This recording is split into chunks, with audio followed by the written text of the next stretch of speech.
Hi folks, I Ankit Parekh. Welcome to this lecture. આજે પરમાણુઓ માટે આપણે લેક્ચર 3 ભણી રહ્યા છીએ, જેમાં આપણે ચર્ચા કરવાની છે પરમાણુઓ વર્ણપટ વિશે અને વર્ણપટ શ્રેણીઓ વિશે.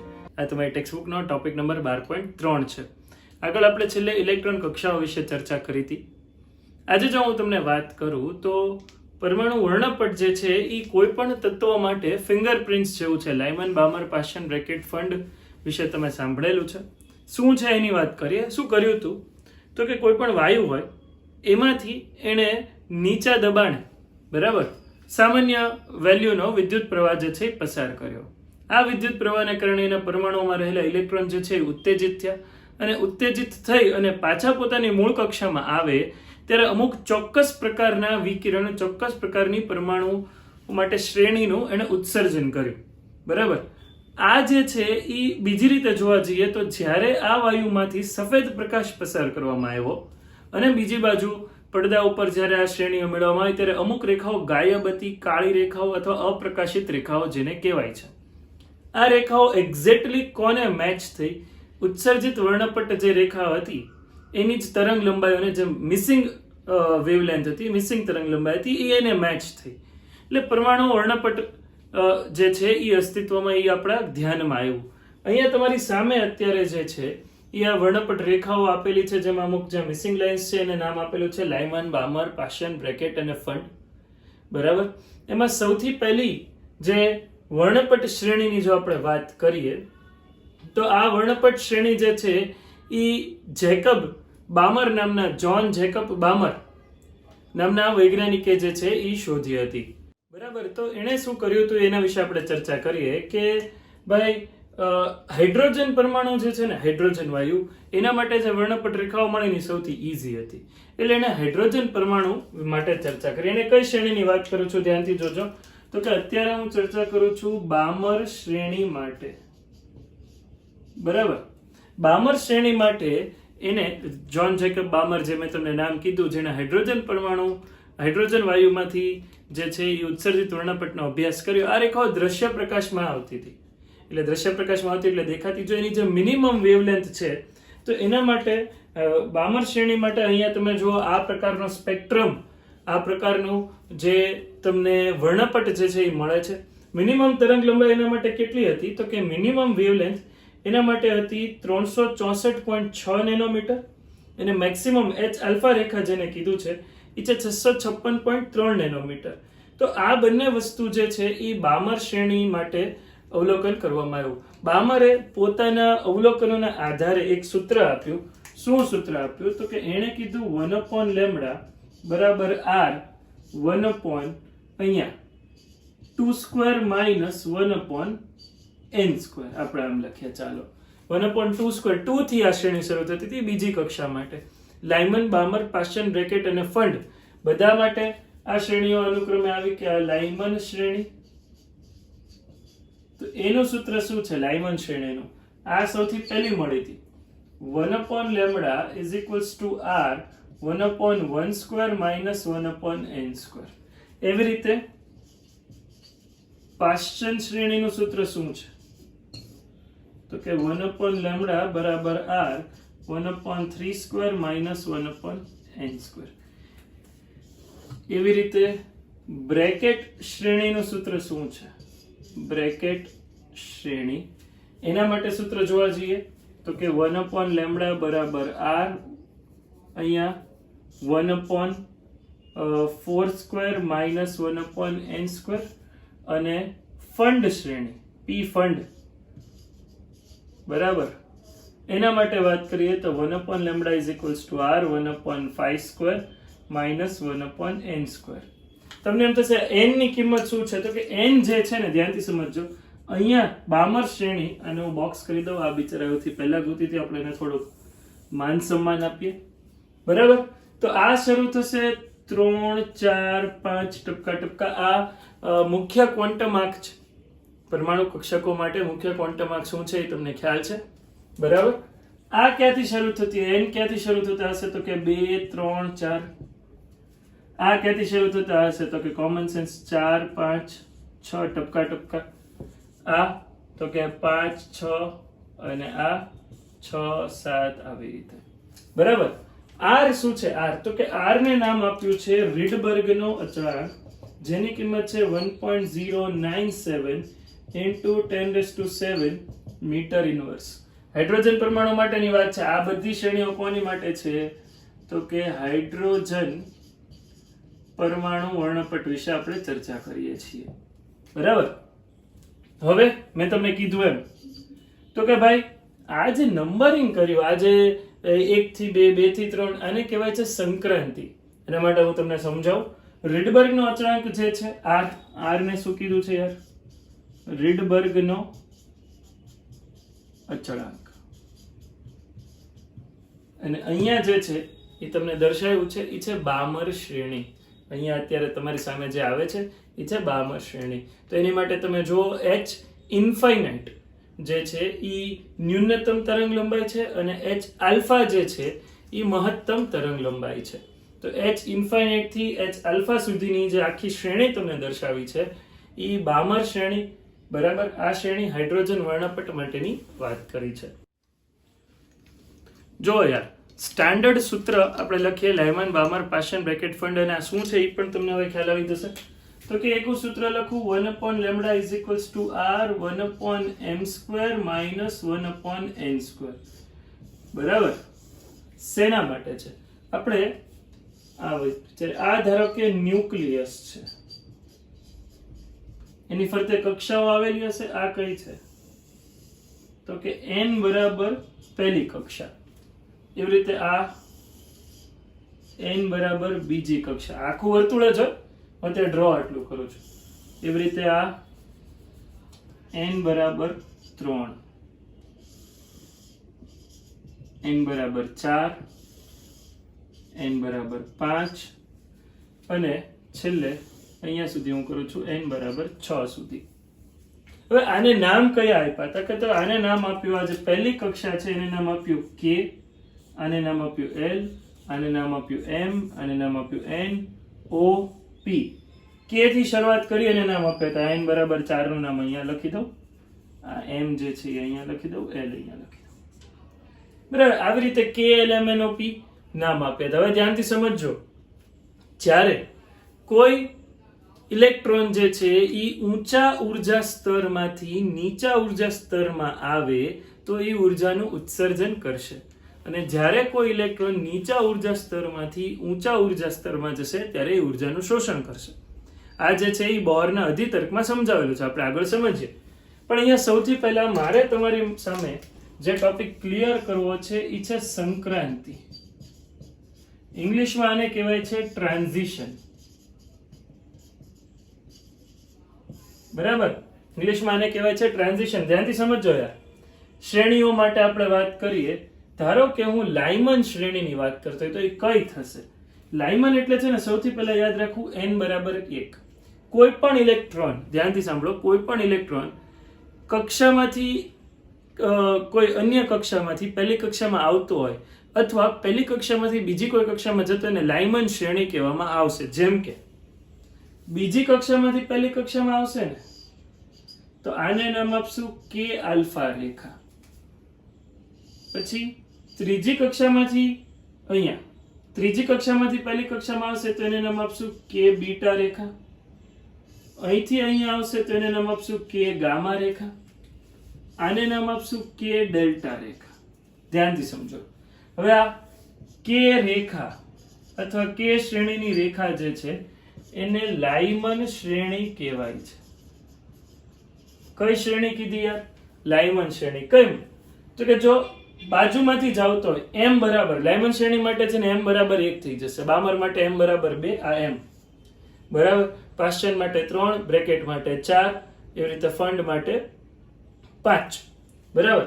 કોઈ પણ કક્ષામાંથી જ્યારે એ બીજી કક્ષામાંથી પહેલીમાં આવે કે ત્રીજી કક્ષામાંથી કે ચોથામાંથી આવે ત્યારે કઈ રીતે જોવાનું? હંમેશા સંક્રાંતિમાં નાનો ક્વોન્ટમ નંબર જોવાનો. જેમ કે હું એમ કહું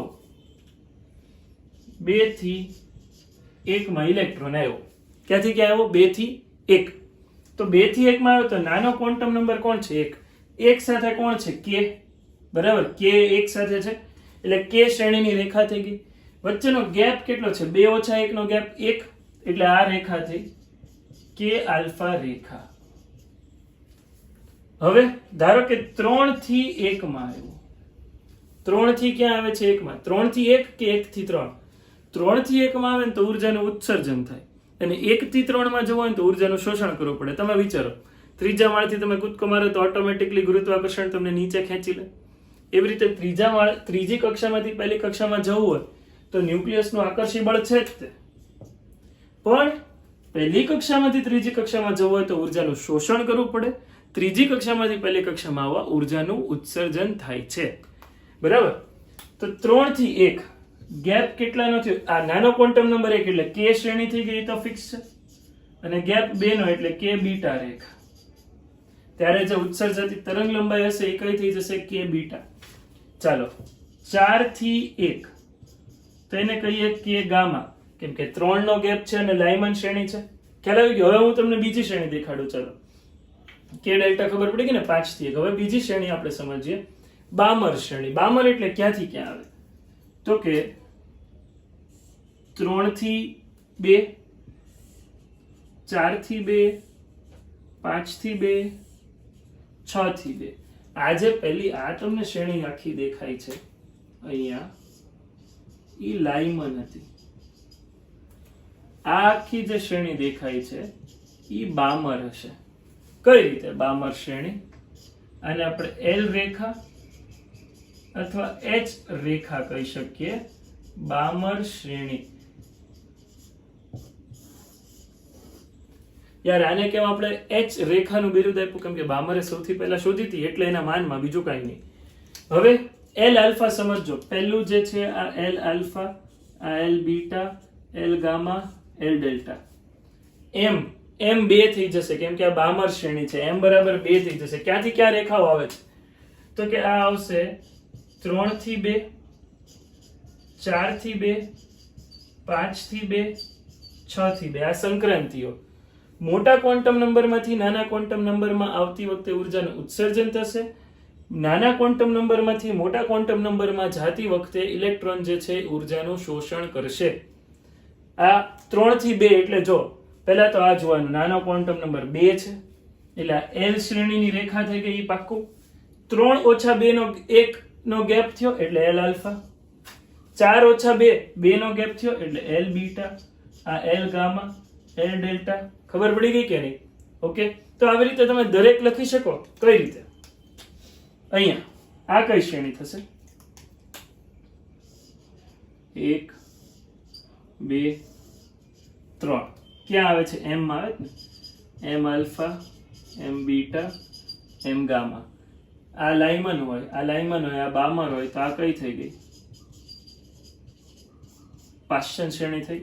ઓકે, હવે બ્રેકેટ શ્રેણી સમજાવો. ક્યાંથી ક્યાં આવી? તો કે એન આલ્ફા, એન બીટા.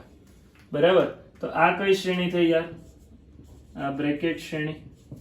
આ સ્ટાન્ડર્ડ સૂત્ર થઈ ગયું. બરાબર? આ જે છે ઈ તમારું આ સ્ટાન્ડર્ડ સૂત્ર છે.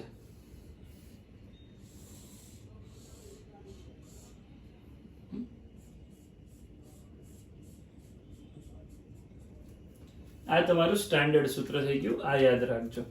શ્રેણીઓ ખબર પડી ગઈ. હવે કોઈ તમને એમ કે યાર 2 થી 3 માં જતું હોય તો કાંઈ વાંધો નહીં, તો એલ આલ્ફા જ ગણાશે. 2 થી 3 કે 3 થી 2, પણ શરત શું?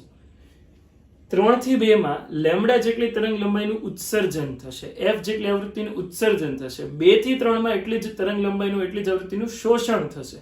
મોટા ક્વોન્ટમ આંકમાંથી નાના મુખ્ય ક્વોન્ટમ આંકમાં જતી વખતે ઇલેક્ટ્રોન ઉર્જાનું ઉત્સર્જન કરે છે. નાના ક્વોન્ટમ આંકમાંથી મોટા ક્વોન્ટમ આંકમાં આવતી વખતે ઇલેક્ટ્રોન ઉર્જાનું શોષણ કરે છે. આ વસ્તુ યાદ રાખજો, લખી લો તમે. આ જે છે એ ટેક્સ્ટ બુકમાં નથી આપેલું, એટલે આ ઓર્ડર આપેલું છે, આ રીતે સમજાયું નથી. બરાબર? એટલે તમે ખાસ આ નોંધ કરી લેજો. આ શ્રેણીઓની વાત કરીએ તો લાઇમન શ્રેણી જે છે એ તમને અલ્ટ્રાવાયોલેટ વિભાગમાં મળે છે. બરાબર? બામર દ્રશ્ય પ્રકાશના વિભાગમાં, જ્યારે બ્રેકેટ અને ફંડ છે, પાશ્ચન બ્રેકેટ અને ફંડ એ પાર રક્ત વિભાગમાં મળે છે, ઇન્ફ્રારેડ વિભાગમાં. તો કે આ તમે જે તરંગ લંબાઈની વાત કરી, બરાબર, તો એના ઉપરથી આવૃત્તિ પણ હોવી જોઈએ. આવૃત્તિ યાદ કરો તો યાર f બરાબર શું છે? c/λ.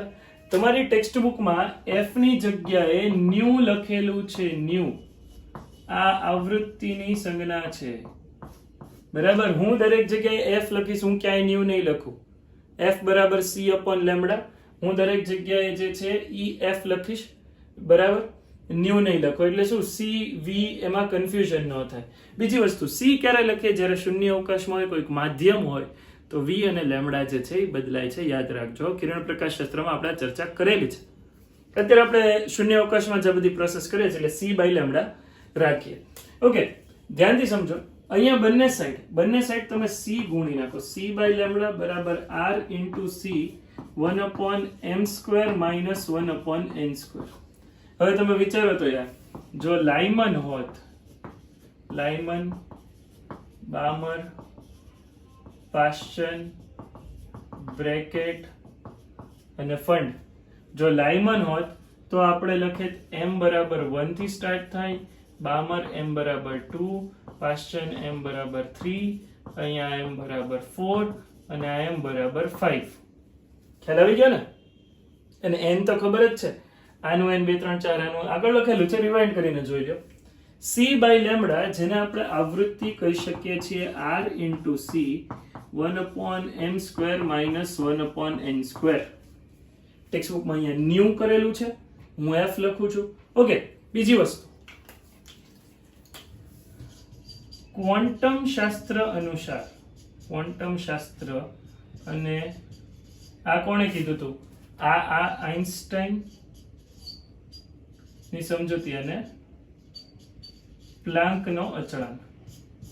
આ જે છે ઈ પ્લાન્ક, ક્વોન્ટમ શાસ્ત્રમાં પ્લાન્ક E બરાબર hf, ડ્યુઅલ નેચર વિકિરણના દ્વૈત સ્વભાવમાં તમે ભણશો, અને મેં તમને વારંવાર કીધું એમ કે કેમિસ્ટ્રીમાં આવી ગયું છે. તો ઉર્જા, આ બંનેના કમ્બાઇન્ડ સમજૂતી ઉપરથી ઉર્જા જે છે ઈ hf તરીકે લીધી. h ન્યુ હોય છે, આપણે hf લઈએ છીએ. તો બંને સાઈડ h ગુણી નાખો,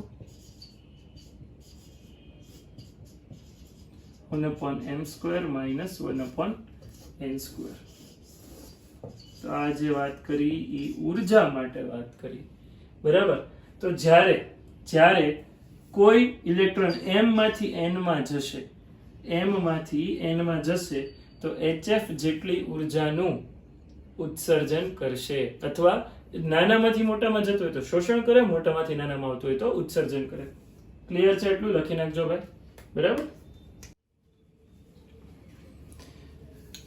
રુથરફોર્ડે જે પરમાણુ મોડેલ જાહેર કર્યું હતું એની વિશે વાત કરીએ તો એમાં શું હતું કે ઇલેક્ટ્રોન્સ જે છે અથવા ઋણ વિદ્યુતભાર જે છે ન્યુક્લિયસની ફરતે ભ્રમણ કરતા હતા. નીલ્સ બોર નામના વૈજ્ઞાનિકને વિશ્વાસ હતો કે આ જે છે એ સાવ ખોટું તો છે જ નહીં, આમાં ઘણું તથ્ય છે. બિચારા રુથરફોર્ડ પાસે જે છે એની કોઈ સાબિતી નહોતી. એને શું કર્યું, નીલ્સ બોરે, એને જે છે એ રુથરફોર્ડની પ્રયોગશાળામાં જઈ અને ઘણા ટાઈમ સુધી અભ્યાસ કર્યો, અને પછી એણે એક પોતાનું પરમાણુ મોડેલ જે છે ડેવલપ કર્યું, જેના માટે એણે પૂર્વધારણાઓ આપી, સ્વીકૃતિ આપી, અધિતર્ક આપ્યા, જેને ઇંગ્લિશમાં બોર્સ પોસ્ચ્યુલેટ્સ પણ કહેવાય છે. એણે કીધું કે યાર તમારે જો મારું પરમાણુ મોડેલ ભણવું હોય, ને આ સ્પેસિફિકલી હાઇડ્રોજન માટે જ છે, હાઇડ્રોજન પરમાણુ માટે, તો તમારે આ સ્વીકૃતિઓ જે છે એ માનીને ચાલવું પડશે. કારણ રુથરફોર્ડને તકલીફ પડી હતી શું કે પ્રવેગિત ઇલેક્ટ્રોન જે છે અથવા ગતિ કરતો ઇલેક્ટ્રોન કક્ષાઓમાં ઉર્જાનું ઉત્સર્જન કરે, અને જ્યારે ઉર્જાનું ઉત્સર્જન કરે ત્યારે ધીમે ધીમે એ કેન્દ્ર તરફ આવતું જાય અને સ્પાઇરલ બનાવી અને ન્યુક્લિયસમાં ઇલેક્ટ્રોન ભટકાઈ જાય, અને પછી પરમાણુ જે છે એ એનું અસ્તિત્વ ન રહે કે એની સ્થાયિત્વ તમે સમજાવી શકતા નથી. તો આ બધા પ્રશ્નોના કારણે મેં તમને આખું એનું મર્યાદા સમજાવી હતી ગઈકાલે લાસ્ટ લેક્ચરમાં પણ, કે રુથરફોર્ડના પરમાણુ મોડેલની મર્યાદા એ તમે એવું હોય તો આગલા લેક્ચરમાં જઈને જોઈ લો. પણ આ બધા રીઝન્સના કારણે જે ફેલ ગયું એમાંથી ઓવરકમ થઈ અને નીલ્સ બોહર જે છે એ બોહર મોડેલ માટે એને 3 સ્વીકૃતિ આપણે લખી શકીએ, એને બોહર્સ પોસ્ચ્યુલેટ અથવા ગુજરાતીમાં એને કહીએ છીએ સ્વીકૃતિ, અધિતર્ક, બરાબર, આ બધા શબ્દો છે, અથવા પૂર્વધારણા. બોહર મોડેલ સમજવા માટે મુખ્યત્વે એણે 3 વસ્તુની વાત કરી. એણે કીધું કે ઇલેક્ટ્રોન છે ને ભાઈ, એ ગમે તે મન ફાવે એ કક્ષામાં ભ્રમણ નથી કરતો. ન્યુક્લિયસની ફરતે આ ઇલેક્ટ્રોન ચોક્કસ કક્ષામાં ભ્રમણ કરે છે. ન્યુક્લિયસની ફરતે આ ત્રિજ્યાની કોઈ ચોક્કસ કક્ષામાં જ ઇલેક્ટ્રોન ભ્રમણ કરે છે. અને એણે કયો પરમાણુ માટે આ લીધું? H પરમાણુ, હાઇડ્રોજન પરમાણુ, જેમાં એક જ પ્રોટોન છે, ન્યુટ્રોનની તો એને ખબર નહોતી, અને લકીલી હાઇડ્રોજનમાં કોઈ ન્યુટ્રોન છે નહીં. એટલે અહીંયા અંદર એક પ્રોટોન અને એક ઇલેક્ટ્રોન, બરાબર. આ જે છે એ અહીંયા ભ્રમણ કરે છે આવી રીતે. એને એવું કીધું ગમે તે મન ફાવે એ કક્ષામાં ભ્રમણ કરતો નથી. ઇલેક્ટ્રોન જે છે એ પહેલું એને સમજાયું સ્થાયી કક્ષા. ઇંગ્લિશમાં એને કહેવાય છે સ્ટેબલ ઓર સ્ટેશનરી ઓર્બિટ. ધ્યાનથી સમજો. સ્થાયી કક્ષામાં શું કીધું? તો કે ઇલેક્ટ્રોન એવી જ કક્ષાઓમાં રહીને ભ્રમણ કરશે જ્યાં પોતે ઉર્જા ગુમાવતો કે મેળવતો નથી, અને સતત બરાબર એક mv²r જેટલા કેન્દ્રગામી બળને અનુસરીને ઈ જે છે એ ભ્રમણ કર્યા કરે છે. જે રીતે સૂર્યની ફરતે પૃથ્વી અને અન્ય ગ્રહો ભ્રમણ કરે છે, જે સૂર્ય તરફ નથી આવી જતા કે સૂર્યથી દૂર નથી જતા રહેતા, ચોક્કસ પોતાની કક્ષાઓમાં ભ્રમણ કરે છે. હા, આમાં એક લિમિટેશન્સ હતી કે એણે એવું માન્યું હતું કે આ જે કક્ષા છે ને એક્ઝેક્ટલી વર્તુળાકાર છે. તમને ખ્યાલ છે કે પૃથ્વી જે છે એ સૂર્ય ફરતે ભ્રમણ કરે છે, તો એ કક્ષા વર્તુળાકાર નથી, લંબ વૃત્તીય છે. એટલે બોહરનું જે પરમાણુ મોડેલ હતું ને એ ક્લાસિકલ ફિઝિક્સ અને ક્વોન્ટમ ફિઝિક્સનું ઓડ કોમ્બિનેશન હતું. ક્વોન્ટમ ફિઝિક્સ કોને કહેવાય? કે જે અતિશય સૂક્ષ્મ કણો, પ્રોટોન, ઇલેક્ટ્રોન, ન્યુટ્રોન, આલ્ફા કણો, આ બધાને લાગુ પડે. ક્લાસિકલ ફિઝિક્સ જેમાં ન્યૂટનના ગતિના નિયમોની બધું ભણીએ છીએ, ગુરુત્વાકર્ષણ, જે મોટા કદના કે આપણે એવું કહી શકાય ને કે વિઝિબલ જે હોય એને લાગુ પડતું હોય છે. આને બેને ભેગા કર્યા, ક્લાસિકલ ફિઝિક્સ અને ક્વોન્ટમ ફિઝિક્સ. નો ડાઉટ એનું ઓડ કોમ્બિનેશન હતું. અને બોહરનું પરમાણુ મોડેલ એ 100% સક્સેસફુલ નથી જ તે, પણ આના કારણે આપણને આગળ પરમાણુઓના એકચ્યુઅલ સ્ટ્રક્ચર સુધી પહોંચતા જે છે એ ઘણી હેલ્પ મળી છે. જોઈ લો તમે. તો યાર આપણે વાત કરીએ છીએ સ્થાયી કક્ષાની. સ્ટેબલ ઓર્બિટ એવી જ કક્ષા કે જેમાં ઇલેક્ટ્રોન જે છે એ ભ્રમણ કરી રહ્યો છે. વાંચી લો તમે એને શું કીધું છે. સેકન્ડ, બોહરે જે સેકન્ડ પોસ્ટ્યુલેટ, બીજો અધિતર્ક આપ્યો, એ બહુ સરસ છે. એણે એવું કીધું કે જે તે કક્ષામાં L બરાબર mvr થવાનું છે. mv અને r, જ્યાં m ઇલેક્ટ્રોનનું દળ, v ઇલેક્ટ્રોનનો વેગ અથવા આપણે અહીંયા ઝડપ કહી શકીએ, અને r જે છે એ કક્ષાની ત્રિજ્યા છે. r કક્ષાની ત્રિજ્યા છે, બરાબર. mvr પહેલી કક્ષા હોય, હાઇડ્રોજનમાં તો એક જ કક્ષા આપણે કન્સિડર કરતા હોય એક ઇલેક્ટ્રોન માટે, તો એના માટે mvr h/2π થશે. mvr કેટલું થશે? h/2π, જ્યાં h બરાબર પ્લાન્કનો અચળાંક છે અને જેની કિંમત છે 6.625 ગુણ્યા 10⁻34 જૂલ ઇન્ટુ સેકન્ડ, બરાબર. આ કિંમત છે પ્લાન્કનો અચળાંક 6.625 ગુણ્યા 10⁻34 જૂલ ઇન્ટુ સેકન્ડ. ધારો કે ઇલેક્ટ્રોન બીજી, ત્રીજી, ચોથી, પાંચમી, nમી કક્ષામાં હોય, તો એને કીધું L બરાબર Vn nમી કક્ષામાં ઇલેક્ટ્રોનનો વેગ, Rn nમી કક્ષાની ત્રિજ્યા, બરાબર થશે nh/2π. જો આને કહેવાય છે કોણીય વેગમાનનું ક્વોન્ટમીકરણ. કોણીય વેગમાનનું ક્વોન્ટમીકરણ, બરાબર. ઓકે, શું કીધું અહીંયા? તમે Q બરાબર એની પહેલા ચેપ્ટરમાં વિદ્યુત ભારનું ક્વોન્ટમીકરણ ભણી ગયા છો. E બરાબર NHF ડ્યુઅલ નેચરમાં, વિકર્ણના દ્વૈત સ્વભાવમાં તમે ઉર્જાનું, ફોટોનની ઉર્જાનું ક્વોન્ટમીકરણ ભણશો. એક ફોટોનની ઉર્જા HF, હમણાં આપણે જોયું હતું. N માટે NHF. આ જે છે એ કોણીય વેગમાનનું ક્વોન્ટમીકરણ છે. nમી કક્ષામાં રહેલો ઇલેક્ટ્રોન જે છે એનું કોણીય વેગમાન કમ્પલસરી h/2π ના પૂર્ણ ગુણકમાં એટલે કે nh/2π જેટલું થવું જોઈએ. પહેલી કક્ષામાં હોય તો h/2π, બીજી કક્ષામાં હોય તો 2h/2π, ત્રીજી કક્ષામાં 3h/2π, nમી કક્ષામાં ઓબ્વિયસલી સાચું બોલ્યા તમે nh/2π. બરાબર. તો આ કોણીય વેગમાનનું ક્વોન્ટમીકરણ થયું. દરેક કક્ષામાં આવું થતું નથી. કઈ કક્ષાઓમાં થાય છે? સ્થાયી કક્ષા. કોઈ પણ કક્ષાને સ્થાયી કક્ષા કીધી નથી. ઇલેક્ટ્રોન એવી જ કક્ષામાં ભ્રમણ કરશે જ્યાં એના કોણીય વેગમાનનું સંરક્ષણ થાય. બરાબર. જ્યાં એનું કોણીય વેગમાન L બરાબર mvr બરાબર nh/2π એટલે કે h/2π ના પૂર્ણ ગુણકમાં હોય. બરાબર. અને ત્રીજી અને અગત્યનો જે એનો પોસ્ટ્યુલેટ એનો અધિતર્ક છે ઈ સરસ છે. ઈ શું છે ઈ તમને સમજાવી દો. તો કે આમાં એને એવું કીધું કે ધારો કે આઈમી કક્ષામાં રહેલા ઇલેક્ટ્રોનની ઉર્જા EI છે. કેમી કક્ષામાં રહેલા F લખવું, F ઇનિશિયલ અને ફાઇનલ. Fમી કક્ષામાં આવા રહેલા ઇલેક્ટ્રોનની ઉર્જા EF છે. તો મેં તમને હમણાં કીધું તો યાદ છે કે એક કક્ષામાંથી બીજી કક્ષામાં ઇલેક્ટ્રોન છે જેને સંક્રાંતિ કહેવાય. તો એણે એવું કીધું કે જો EI - EF પકડો ને તમે તો એ HFIF થયું. અહીંયા એને F ની જગ્યાએ ન્યુ કરેલો છે, H ન્યુ. હું F લખું છું આવૃત્તિ માટે, F ફોર ફ્રીક્વન્સી. V અને ન્યુ માં તમને કન્ફ્યુઝન ન થાય એટલા માટે ટેક્સ્ટબુકમાં પણ તમે દરેક પોઈન્ટ પર સુધારી લીધો. અહીંયા H પ્લાન્કનો અચળાંક છે, F આવૃત્તિ છે. Okay. EI greater than EF. ક્યાંથી ક્યાં ઇલેક્ટ્રોનની સંક્રાંતિ છે? આઈમી કક્ષાથી Fમી ઇનિશિયલ થી ફાઇનલ Fમી કક્ષામાં સંક્રાંતિ ટ્રાન્ઝિશન કરતા ઇલેક્ટ્રોન EIF, આ જે ઉર્જા છે EIF કહી શકાય.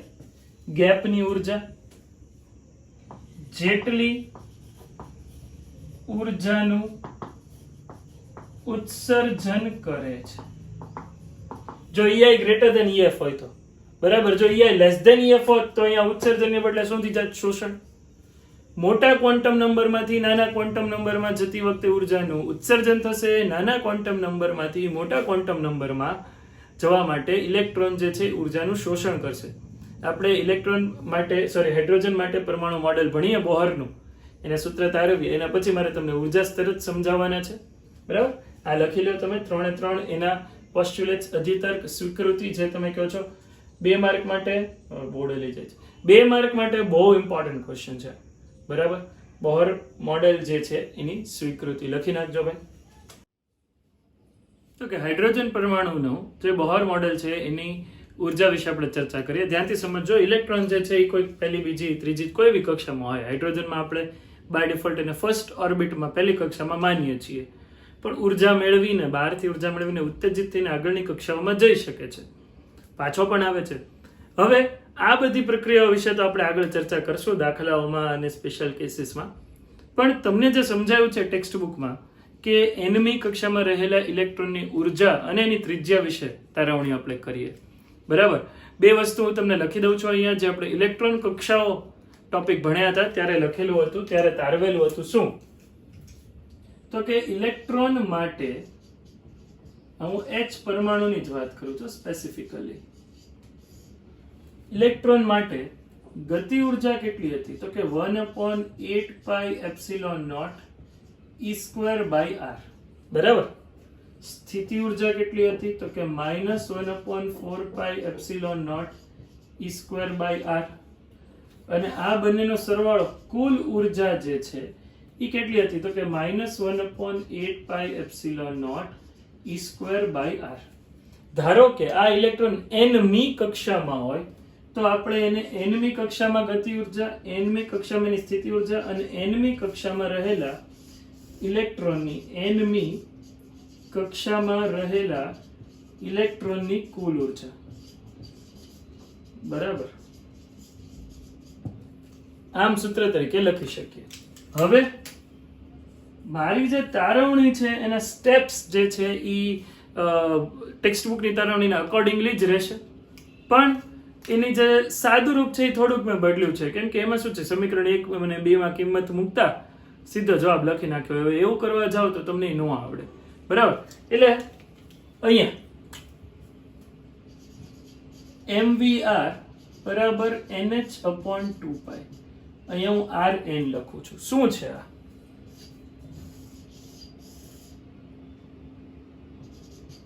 પ્રથમ અધિતર્ક અથવા પ્રથમ દ્વિતીય સ્વીકૃતિમાં હતું ને,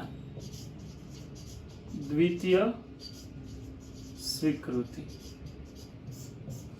બોહરને હમણાં આપણે જે અધિતર્ક સ્વીકૃતિ ભણી એની દ્વિતીય સ્વીકૃતિમાં હતું mvr બરાબર nh/2π, જ્યાં mvr કોણીય વેગમાન છે અને h/2π ના પૂર્ણ ગુણકમાં rn, અહીંયા લખી દઉં યાર, rn બરાબર nમી કક્ષાની ત્રિજ્યા,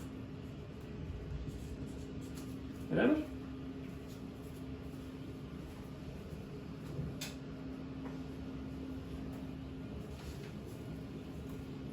ઓકે, nમી કક્ષાની ત્રિજ્યા છે. હવે આપણી પાસે એક આ સૂત્ર છે mvrn બરાબર nh/2π. મારે એમાંથી rn શોધવું છે. અહીંયા આપણી પાસે સૂત્ર છે kn. kn એટલે હું લખીશ ગતિ ઉર્જા. યાર આમાંથી હું v ને સૂત્રનો કરતા બનાવું nh/2π m rn, બરાબર? ગતિ ઉર્જાનું સૂત્ર હાફ mv², 1/8πε0 e²/r. હવે અહીંથી અહીંયા rn અહીંથી આ આખી v ની કિંમત ઉપાડી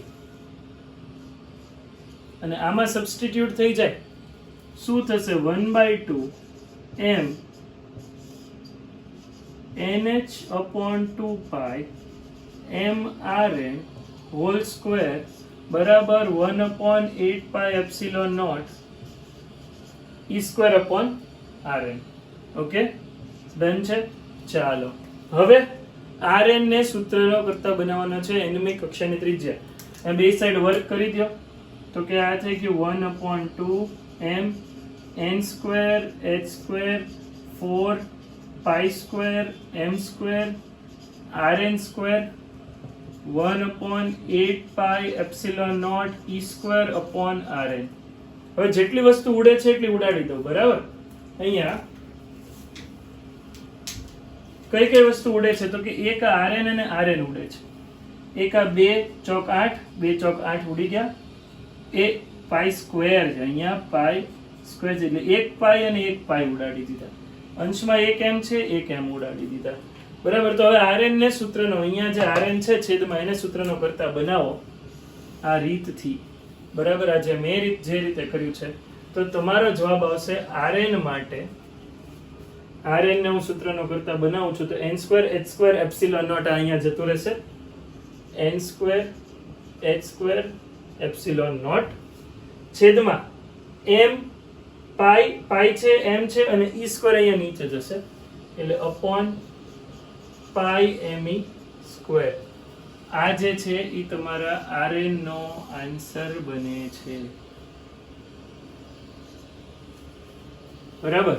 ઇલેક્ટ્રોન જો nમી કક્ષામાં હોય તો તેની ત્રિજ્યા, nમી કક્ષાની ત્રિજ્યા. ઓકે, આમાં જો h²ε0 પાઈ me² બધું અચલ છે તો આના ઉપર એવું લખી શકાય rn ચલે છે n², rn ચલે છે n². ઓકે, હજી એક વસ્તુ, ધારો કે n બરાબર 1 પહેલી જ કક્ષા હોય તો r1 h²ε0 પાઈ me².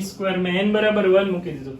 જો આની તમે બધી h ની કિંમત છે આપણી પાસે 6.625 × 10⁻34, એપ્સિલોન ની કિંમત છે 8.85 × 10⁻12, પાઈ ની કિંમત છે આપણી પાસે 3.14, m ઇલેક્ટ્રોનનું દળ 9.1 × 10⁻31 અને ઇલેક્ટ્રોનનો વિદ્યુતભાર 1.6 × 10⁻19, ત્યાં એનો વર્ગ કરજો. આ બધી જ કિંમતો મૂકો તો આનો જવાબ આવશે 0.529 into 10⁻10 મીટર, જેને હું લખીશ 0.53 529 ને 0.53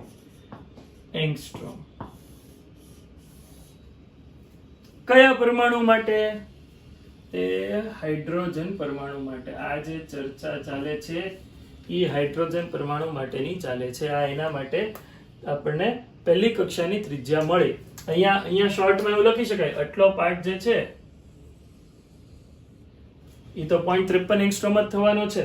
તો Rn આના ઉપરથી આવું લખી શકાય, Rn બરાબર 0.n² into 0.53 એંગસ્ટ્રોમ. બરાબર. Rn nમી કક્ષા માટેની વાત છે. આ કોની માટેની વાત છે? nમી કક્ષા. શોર્ટકટ. બરાબર. જે દાખલામાં તમે ઉપયોગ MCQ માં તમે એનો ઉપયોગ કરી શકો. તો Rn ની વાત થઈ, R1 ની વાત થઈ ગઈ. બરાબર છે. જો યાર, આ તો વાત થઈ Rn ની. nમી કક્ષામાં જે ઇલેક્ટ્રોન રહેલો છે એ કક્ષાની ત્રિજ્યાની વાત છે. હવે મારે ઈ ઇલેક્ટ્રોનની જે ઇલેક્ટ્રોન nમી કક્ષામાં અત્યારે રહેલો છે એની કુલ ઉર્જા શોધવી છે. કુલ ઉર્જાનું સૂત્ર છે, જુઓ શું સૂત્ર છે. En બરાબર -1/8πε0 e²/r. આ રુથરફોર્ડના નમૂના પછી આપણે જે છે ઈ ઇલેક્ટ્રોન કક્ષાઓ કર્યું એના ઉપરથી મેં આ સૂત્ર લખેલા છે. જોઈએ, ઇલેક્ટ્રોનની કુલ ઉર્જા, આ ઇલેક્ટ્રોનની કુલ ઉર્જા ક્યાં? તો કે nમી કક્ષામાં રહેલા ઇલેક્ટ્રોન માટેની આ ચર્ચા છે. આ ચર્ચા કોની માટે છે? તો કે nમી કક્ષામાં રહેલા ઇલેક્ટ્રોન માટે કુલ ઉર્જાની ગણતરી કરીએ. Rn નું સૂત્ર તો છે જ તે. જો તો વાંચો તો En બરાબર -1/8πε0 e²/r n. અહીંયા Rn લખવું જોઈએ, Rn. nમી કક્ષામાં રહેલા ઇલેક્ટ્રોનની જો વાત કરતો હોય તો સામે Rn નું સૂત્ર છે તે ચિપકાવી દો. અહીંયા -1/8πε0 e² Rn ની જગ્યાએ n² h² છેદમાં πme². હાલો, જે ઉડતું હોય એ બધું ઉડાડી દેજો, કોઈની શરમ રાખ્યા વગર. પાઈ અને પાઈ ઉડી ગયા છે, બસ, બાકી કઈ ઉડતું નથી. અંશમાં જવા દઈએ હવે. તો આ જવાબ મળે છે -1/8. નીચે આને આમ રાખો, અહીંયા લખું -1/n², નીચે લખું 8ε n h²ε². આ me² ઉપર ગયું, એક e² હતા એટલે me⁴. તો આ જે જવાબ મળ્યો En નો છે. કોનો જવાબ મળે છે? તો કે ઇલેક્ટ્રોનની કુલ ઉર્જા. હવે એમ ઇલેક્ટ્રોનનું દળ ખબર છે, E જે છે એ ઇલેક્ટ્રોનનો વિદ્યુતભાર છે એ ખબર છે, H પ્લાન્કનો અચળાંક ખબર છે, 8 તો 8 જો, એપ્સિલોન નોટ ની કિંમત ખબર છે. આ બધી કિંમત મૂકશો ને યાર તો જવાબ આવશે -1/n² એઝ ઇટ ઇઝ. આ થાય છે 2.18 ગુણ્યા 10⁻18 જૂલ. આ કિંમત આવે છે, આ જે કૌંસમાં છે 2.18 ગુણ્યા 10⁻18 જૂલ. આ En ની વાત આવી. જૂલમાંથી ઇલેક્ટ્રોનમાં ફેરવવું, ઇલેક્ટ્રોન વોલ્ટમાં ફેરવવું હોય જૂલમાંથી, તો આપણે શું લખી શકીએ? આપણે એને 1.6 ગુણ્યા 10⁻19 થી ડિવાઈડ કરી શકીએ. અગર જો આપણે એને 1.6 ગુણ્યા 10⁻19 થી ડિવાઈડ કરીએ, -1/n² એઝ ઇટ ઇઝ, આ 2.18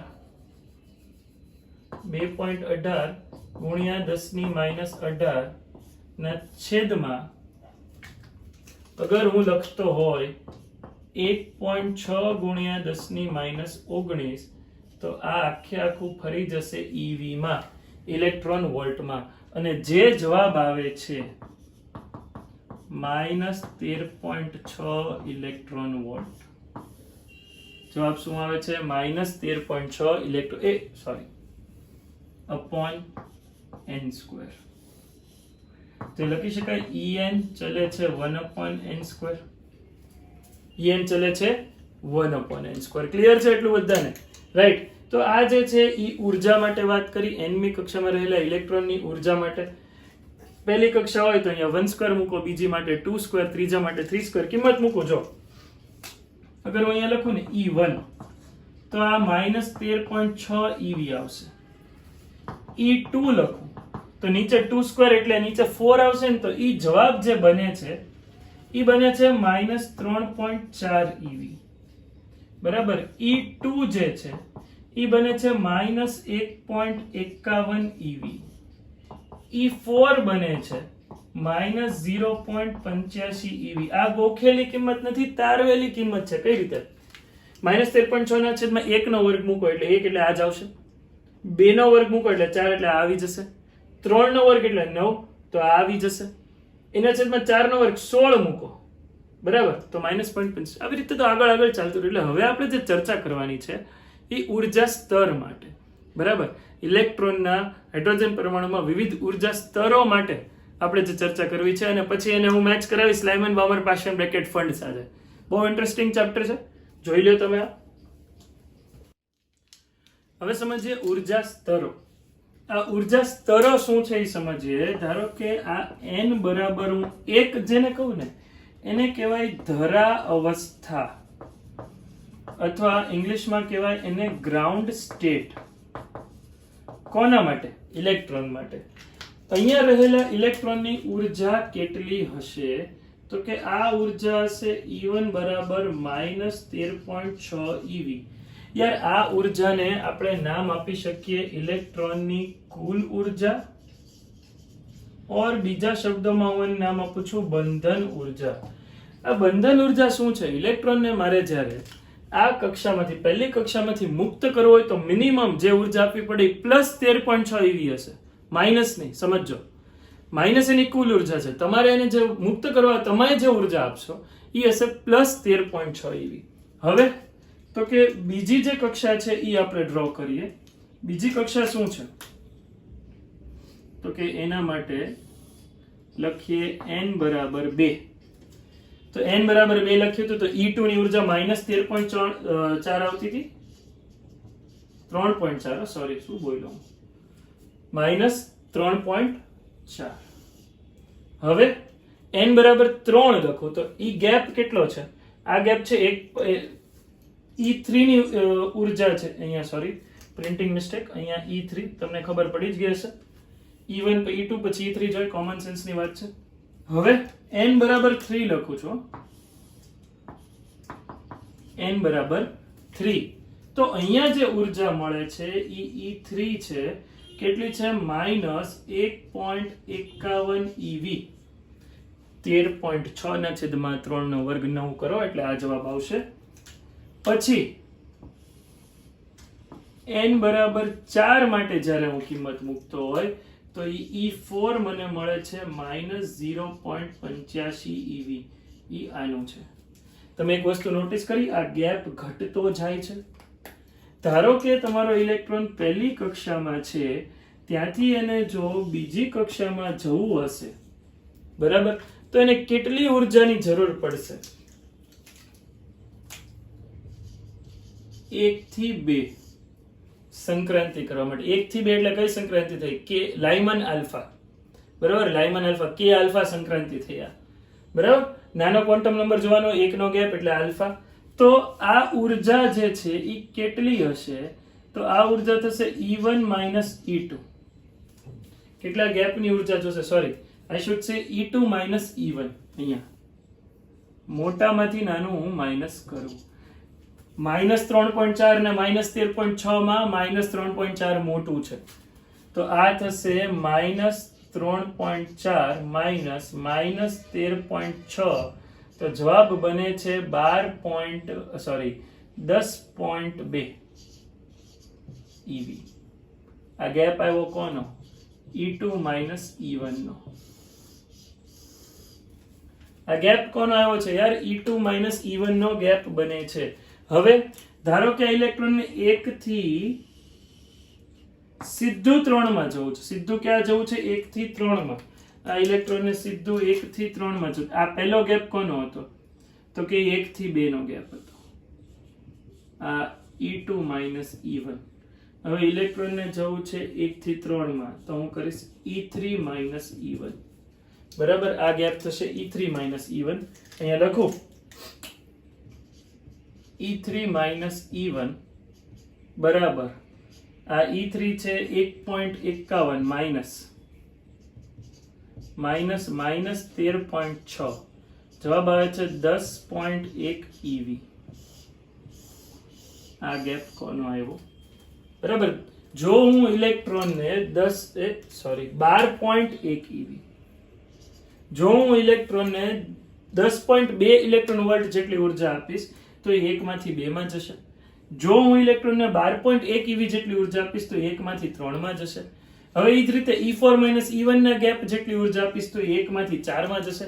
અને મારે જ્યારે એને પરમાણુમાંથી મુક્ત કરી દેવો હોય, હાઇડ્રોજન પરમાણુને H+ બનાવવો હોય તો મારે મિનિમમ એને +13.6 ઇલેક્ટ્રોન વોલ્ટ જેટલી ઉર્જા આપવી પડે.